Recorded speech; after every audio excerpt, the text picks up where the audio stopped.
Alright, a small update to the EVGA SR-3 DARK project. As I was testing the SR-3 DARK initially with a very common mainstream water block, that wasn't kind of sufficient way to test the motherboard because the water block isn't technically supported. And I wasn't able to run all 6 memory channels because the mounting bracket of the water block was blocking the first memory channels because they are so close to the CPU.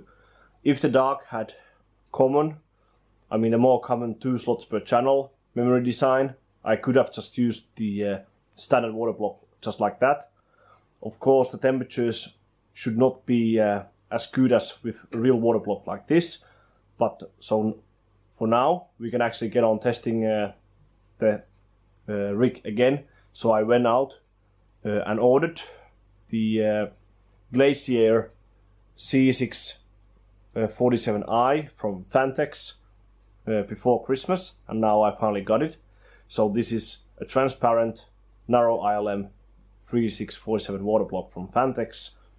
As all of the water blocks for this platform, it was not cheap, so it cost 128 euros plus 6 euros of shipping, 6 to 7 euros of shipping, but it was still cheaper than many of the other alternatives that I could find, and it should be good, and it's transparent, so you can actually see the coolant inside the water block, so it should look very, very nice, and it has some Aura RGB colors as well. So I think from the ones that are available, this should be one of the best ones among the ones from EK and so on. So let's take a quick look of the water block and how it looks like, and I will test it separately later on the SR-3 DARK, as I still have the SR-3 setup on my bench table, so I need to break the loop when I want to change this water block.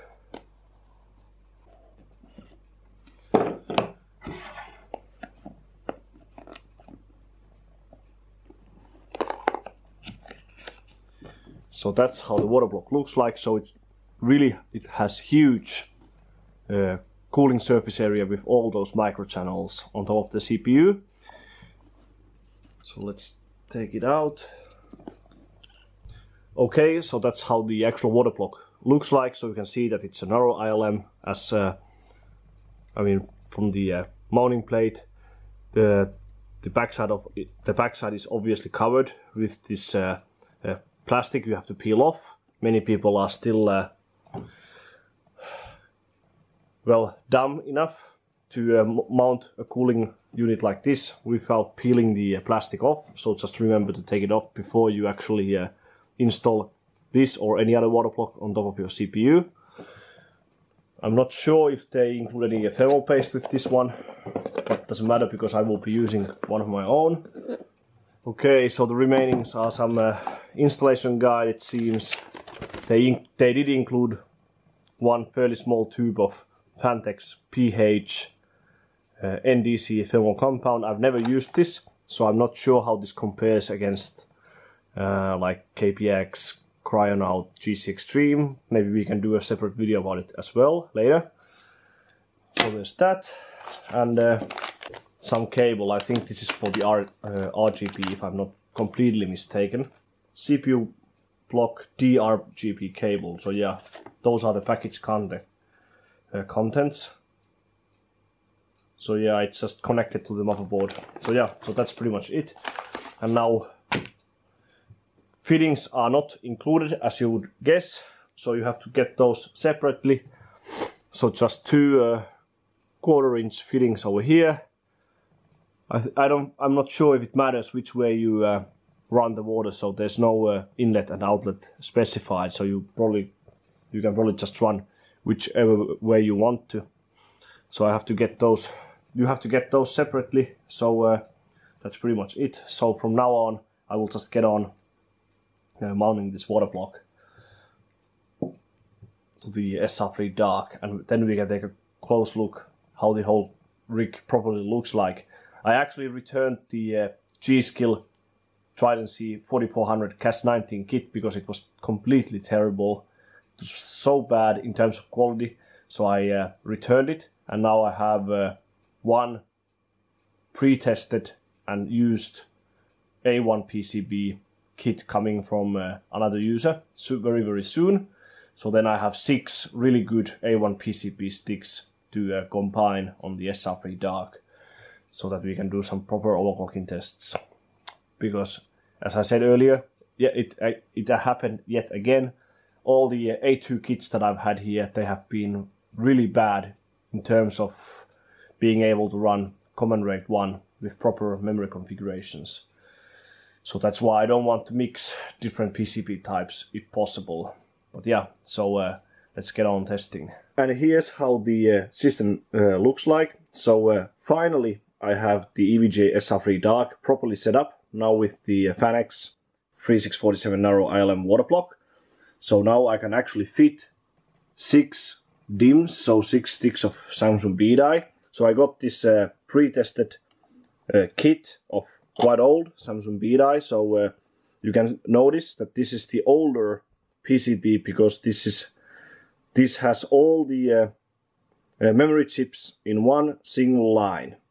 In the A2 PCB, they are in like 2 tight stacks, more closer to the outside edges. So I personally favor this older type, as I've said many times already. So with the older PCB type, I don't have command rate issues like I have on the A2 PCB. So this particular kit is very old. So it has been used. The date on the PCB itself, wait, I'll see if it focuses.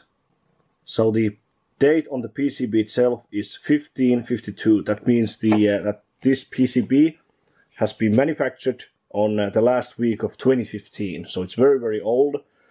I would guess that this kit is from 2016 overall, because the assembly date is of course a little bit later than the actual production date of the PCB. But yeah, so now we have 6 identical sticks. So the white ones are the Trident C 3600 16. It's my very oldest one. Doesn't have slow post issues like 95% of all Samsung B-die kits. The red ones are Trident C 4133 1919. Also does 4200 plus 121111, and the naked PCB, it's still without heatsink. So for this testing scenario, I don't need heatsinks on them, but those are, or should be, 3600 1919.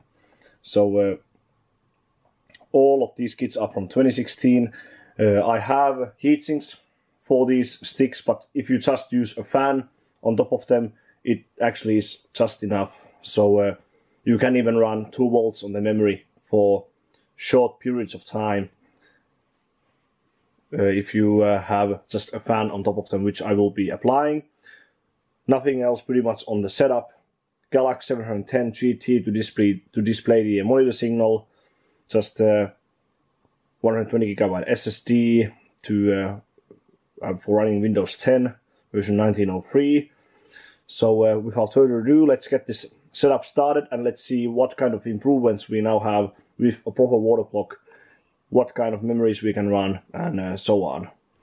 And here we are in the BIOS, so we can see that we now have 48 gigs of memory, and on the top left corner of the screen we can see 6 times 8, so 6 8GB sticks, everything in stock. So I think we should test the CPU first to see what kind of temperature gains we now have with a proper water block. So can we push the CPU any further than before? Let's find that out. So I will just put the settings I stopped last time. So 47 on the CPU, 32 mesh, 1.75 input, 1.24 vcore. So when looking at my previous top score, so this is the score I made before Christmas. So with a normal mainstream water block, it's quite hard to say the average temperature because of the amount of cores, but the 18th core went over 100 degrees that time, so 101C. The average is maybe 80 something. So we can run this now and then just compare side by side and how the performance looks like now. CPU is same, voltage is same, everything is at same pretty much. Just the memory is at stock right now. So it's running. The 18th core is 86. So it's 15 degrees lower than last time. So that's already a huge improvement. So it was core 17 because first core is number 0. So this was 101 degrees previously, and now it's only 86 degrees. So now the cores are a lot more even, and the average is probably like maybe like higher 70s, like 79. I could calculate it of course, but because it has 28 cores, it's hard to calculate it right now live on the video. So I think, well, last time that 4.7 was the absolute max of the CPU. I just could not go any further because of the temperatures. So now I think we could try 4.8 and increase the voltage a little bit. I'm sure it will not pass with same voltage. By the way, the base clock is jumping a little bit. The base clock increments aren't actually supported on the 3647 platform, so it's always locked at 100-ish, so you cannot alter it. But yeah, so let's go back to the BIOS and just try. Let's try to increase the CPU a little bit more. All right, so now I'm in the OS at 4.8 gigahertz, 1.28 volts. Memory is still at stock, mesh 3.2. 3.2 is actually the max, so I don't think I can get any higher because it's not that much affected compared to the core by the temperatures. So I think now we could try to see if this is any stable in Geekbench.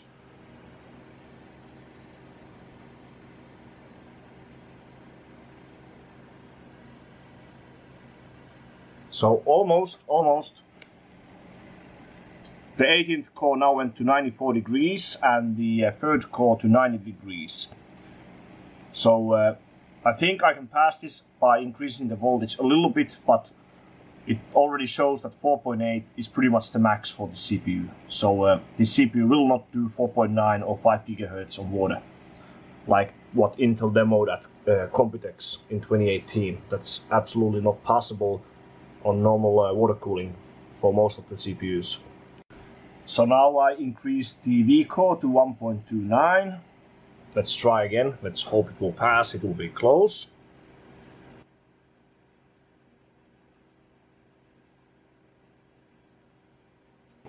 And it passed, and the score is 6847. So it's a bit behind the previous code of 7010, which I got. But of course, memory affects a little bit, and so on. And when looking at the temperatures right now, we can see that the 18th core is at 97 degrees, so close to 100. Third core 95. Many cores around 90 or touch over 90. Average maybe around 90. So I wouldn't push any higher than this. So this is the top or the max this will do. So by changing the water block, I managed to get 100 extra megahertz. So it's not that much, but considering the value of the CPU and the whole rig, I think it's worth it. It doesn't add like that much extra cost overall in the end, because the CPU and platform is already so expensive.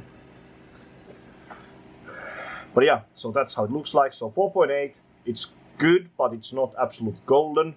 When looking at other scores on HardwareBot and similar, some guys got 4.9 with similar voltage. I think some absolutely epic CPU could do 5 GHz, but 4.8 to 4.9 is already very, very good.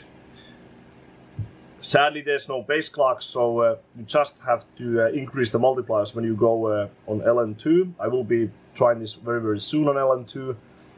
So I think now we could just try the memories, what I can do with very tight timings, then maybe what kind of daily timings, and then maybe some short duration in Prime 95, and see what kind of VRM temperatures I get with just passive heatsink on the board. Okay, so I will just speed up the process a little bit for you so that you don't have to see me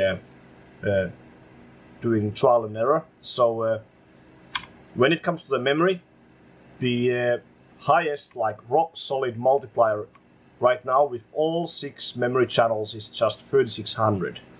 I have tried 3733, 3800 and 4000, but for some reason when I go for those higher multipliers, at least one of the sticks or channels starts to fail or drop. When I ran only 4 memory channels, like last time, I was able to do 3800 quite well with really, really tight timings. Exactly the same timing table as here. But with 6 memory channels, right now I'm limited to only 3600. Although with 3600 the scores are still very, very good. So the potential gain, at least if you just test normal benchmarks, the common ones, you will not gain like much at all from higher multipliers than 3600. So the settings here are 3600 with 1.82 volts, quite high for 3600, but just it's okay for testing purposes. Timings are 12, 11 and 10, 24 TRAS, 466, 12 and a command rate, cache file latency of 9 with command rate 1. So node 2, 1. Write recovery time is 10, TRFC is 240, max on the refresh interval. The WTRS and L are at 3 and 8. These are the lowest ones I can usually run, same for X299 Dark. TCKE is 4. This is usually the lowest realistic value. And then third timings are relatively tight, or very tight I should say. RTLs I have at auto, and in other voltages I have 1.2 on SAIO and plus 500 on the internal system agent offset, or Encore voltage offset as it's labeled in the EVGA bars. So let's see how this performs inside the OS. But this is the last absolutely like rock solid configuration I could run. I was able to post 3733 and 3800 a couple of times with all 6 memory channels, but it's quite dodgy and can blue screen, but yeah.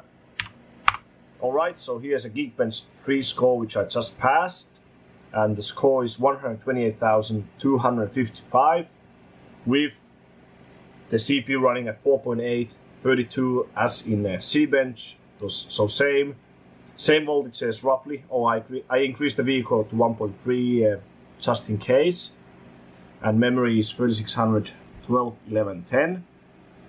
And when looking at the memory score, it's only at 10,050. So the score difference between 6 and 4 memory channels is near 0. This will go up when you put the CPU on LN2 because the higher core and mesh speeds, they also increase the memory score a little bit. So this is quite good already. So maybe I could get it a bit higher with higher multipliers if I got them working, but right now I need a BIOS update on the Dark to get them higher. The sticks themselves are all pre-tested for higher speeds, so I just have to find the right settings to get 6 channels running higher. So I just need a BIOS update and so on, and this is pretty much the max I can do, because when I monitored the temperatures, the 18th core now went to 99 degrees and 3rd core 98 degrees, so I will not push any higher because the TJ max is already it's 105 degrees Celsius, so it's approaching that. So I don't want to push any higher. It's funny, the core temp is monitoring 200 watts when I'm just sitting in at idle, so I'm not fully sure what's the power consumption when this is running in the worst part. So now it's already peaking over 500 watts, but I would say that this is kind of underestimated value in general, so it's probably even higher than this. The hardest part temperature wise is DFFT. DXtra is also quite hard to pass in general, but DFFT consumes more watts. Consumes more watts than DXtra. So let's see what it reads when it's running DFFT. DGEM, small FFT, 531, 530. So it's not very accurate, so I would have to use a clamp meter to get more accurate value of the power consumption. A little bit higher score, memory is the same, but yeah, so it passed. Now the core number 18 went to 102 degrees, so yeah, let's not push any higher than this. Doesn't feel that safe. But yeah, so it's quite solid.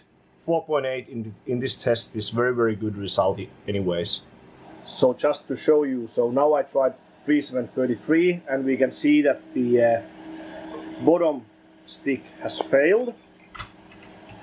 It has failed, so it's writing red. So the LED lights on the dark are very good for fault finding and so on, and troubleshooting. So now when we look inside the BIOS, we can see that the total size is only 40 gigs. The memory itself can do this, but this is some still maybe because the board is still in a quite early stage, so I just need a BIOS update to be able to fine-tune the settings to go higher. I've tried many ways, so increasing voltage doesn't always help. Too high memory voltage can easily make memory stability much worse, so it's not always the solution. So it's either in the IMC of the CPU that it's not very good, or I just need some improvements on the board in terms of BIOS so that I can get the memory higher. Okay, to speed up the video, so I did some testing, and the overall behavior in terms of memory frequency multipliers is pretty much the same as when I was testing the very tight timings. So up until 3600 multiplier, everything is very rock solid. So I was even able to run Geekbench with 14, 13, 13 timings with under 1.5 volts in Geekbench 3, but that wasn't stable in HyperPi or the memtest program in Windows. So I had to loosen up in order to get some like realistic configuration with low voltage. And so far, as the higher frequency multipliers aren't working 100%, the best I was able to get was 3600 megahertz with 1.43 volts with 15, 15, 15, 28 and quite tight subtimings like 4, 4, 6, 4 active window of 16, cache write latency of 14. 9 was very close also. It was stable in Geekbench and HyperPi, but it wasn't 100% stable in the HEI memtest. So I loosened it up to 14. If you have better kits than me, then you can probably run cache write latency of 9. And I'm expecting that the multiplier will go up when we have improvements on the BIOS of the SR-3 DARK. And of course, common rate 1, as these are A1 PCB kits, all of them. It's likely that if you had like let's say like 3 very good A2 PCB kits, you can get better main timings and so on set up, but you are limited to common rate 2. It varies, but many A2 PCB kits are limited to common rate 2 only. So just saying, secondaries 360 TRFC and so on. Third timings I left at auto. But yeah, that's pretty much it. So that's for the memory. For the CPU path voltages, I just get them at 1.15 system agent and I/O, and 400 on the internal system agent voltage offset. I think even 300 would be enough, but yeah, anyways. So yeah, so Buildzoid was definitely correct. So the water block is definitely required in long duration stress scenarios. So if you run overclocked CPU for long periods of time, the water block is definitely useful and required because of the small form factor of the SR-3 DARK for a 3647 platform. As the size of the motherboard is relatively small, considering the platform, there's not that much room to build the power delivery system of the CPU any better than this. And now I'm just running the latest version of Prime 95, but without a AVX. The core temp is measuring like constant 540 watts. The CPU temperatures are ranging from like 80 degrees all the way up to 95 degrees. So it's really hot. And I have this relatively strong fan blowing towards the socket area and the VRM heatsink, as I don't have the water running in the water block. And the debug LED, which is measuring the VRM temperature right now, is already measuring 95 degrees for the VRM. So if I did not have the fan, the VRM could easily go over 100 degrees very fast. Of course, VRM can sustain much. Yeah, the cables are a bit warm as well. But of course, VRM can sustain much higher temperatures than CPUs in general. But if you bought this motherboard, it's very wise to utilize the water block and put some water running in the water block.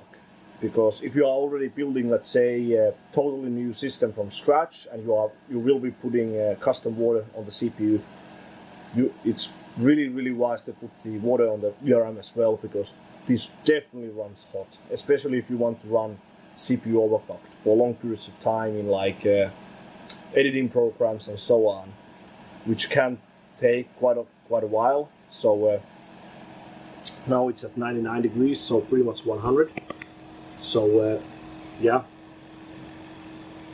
99. AO means over 100. So so that's pretty much the conclusion. So water block, definitely wise that they applied it there. So definitely use it if you get this board to minimize the VRM temperatures, because if they get too hot, it will throttle the whole system. And of course it will longer the lifespan if they run at much cooler temperatures overall. Alright, so that's pretty much it. So I actually even tried to push the tight memory timing profile even further, and I was able to post 3600 with 1110 timings, but it's not stable enough to boot and run anything. It might be capable of doing it when the CPU is running on LN2 at very cold temperatures, because usually cold temperatures, they scale a bit on the IMC, and actually even the voltage requirement on the memory comes down a bit as well. So we will see if that helps at all. But overall, so it's very wise to get the proper custom water block for the 3647 platform. the temperature results are much more even and lower, so I was able to push quite a lot more on the voltage, so from 1.24 up to 1.3 roughly, to get the same temperatures, and the max CPU speed went up by 100 megahertz across all of the 28 cores, so that's actually quite good result. To get the best possible speed overall, you should always use the per core overclocking with such large CPU like this. So you could get well over 5 gigahertz for few core applications and so on. So just bear in mind about that. I'm sure the memory capability will go up overall with BIOS updates, because now it's kind of limited to 3600 multiplier, or it's just the IMC of this particular CPU. I'm not fully sure. The water block on the VRM is very, very helpful, so you really should consider using it if you get this motherboard and you will be putting the CPU on water as well, because if you run very long stress period, I mean periods of, like, if you run something very stressful for long periods of time, the VRMs really get hot relatively fast. So even with strong fan like that, they went up well over 100 degrees when in non-AVX situation of 4.5. So you really need the water block if you want to get the full beneficial of this motherboard, because they cannot make the VRM any better than this with such small footprint that the motherboard has. The Dominus Extreme, C621, Aorus Extreme, they are much larger motherboards than this in terms of dimensions, so they can build much stronger VRM solutions on motherboards like that. But yeah, so that's pretty much it. So this is kind of sequel to my original SR-3 DARK overview and so on.